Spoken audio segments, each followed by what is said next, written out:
Coach, Miami fell to Wake Forest 2-0 today on Pride Day. How did you feel about Miami's overall effort in today's game? I think that we have two different games. One that we play in the first quarter, and I think that in this 15 minutes we were beat in every single aspect of the game, tactically, technically, and physically. But more important, mentally. I don't think that we show up like ready to compete and to compete to win the game. We were more scared about not losing against Wake Forest than having the opportunity of putting ourselves in the position to win the game. I think that after the break in the first quarter, I think that the team started showing much more personality and much more character. They went for the game. I really think that even like we hit the post in the second quarter with that corner with Neely, and that could have changed the dynamic and increase the odds for our favor. But overall, I think that Wake Forest play a much better game than us today.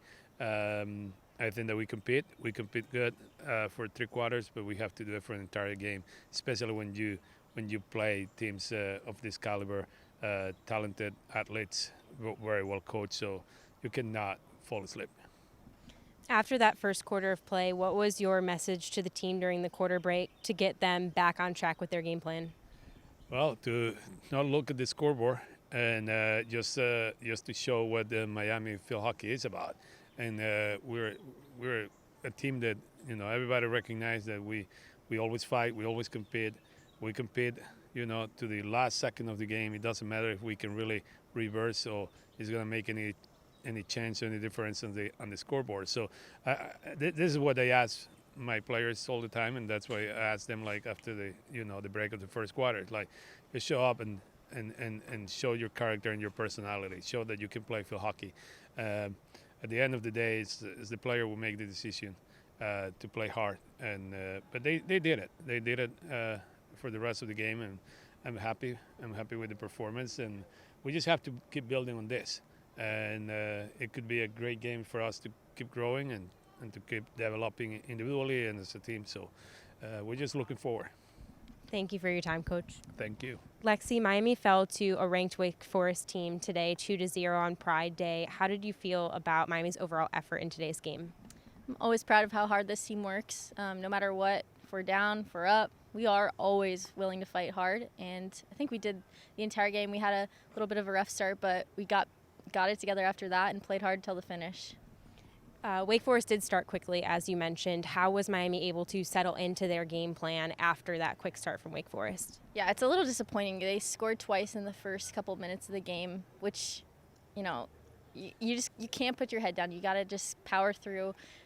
Go back to whatever Iñaki said in the locker room. We usually have like 3 key points that we talk about, and we remind each other of that in our breaks, especially with this quarter system now. We can come together and talk about how we're going to fix it, what changes we're going to make. And I think we definitely did that. The last 3 quarters were really, really strong. So, thank you. Thank you. Leo, Miami's defense only allowed 4 penalty corners today. How was the defense staying disciplined on the field? I think it's one of Miami's strengths. We always had like a really disciplined defense, and I think it's the communication is really strong in defense, and they really help each other play for each other. So I think, yeah. Wake Forest on their side of the field was tough with their defense. How were you still able to generate offensive chances today? I think it's because we never give up. We always keep trying, and we try to add numbers and go together as a team. So I think that's how we were able to, yeah. Thank you for your time, Leo. Thank you.